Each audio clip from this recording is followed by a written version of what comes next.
اللهم إنا نجعلك في نحور أعدائنا ونعوذ بك من شرورهم. اللهم بدد شملهم وفرق جمعهم وشتت كلماتهم وزلزل أقدامهم وسلط عليهم كلبا من كلابك يا قهار يا جبار يا منتقم يا الله يا الله يا الله.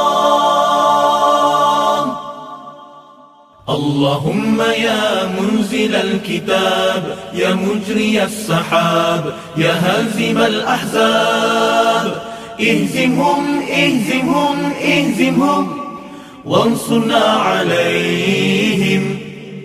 Ya Allah, kami letakkan kamu di batang leher musuh-musuh kami, dan kami berlindung denganmu dari kejahatan mereka.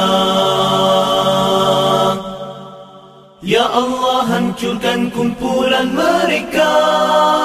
Ya Allah, pecahkan pakatan mereka. Ya Allah, leburkan pendirian mereka. Ya Allah, musnahkan langkah mereka. Cengkamkan anjing-anjingmu kepada mereka. Ya Allah yang maha memaksa, Ya Allah yang maha perkasa, Ya Allah yang maha membalas, Ya Allah, Ya Allah, Ya Allah.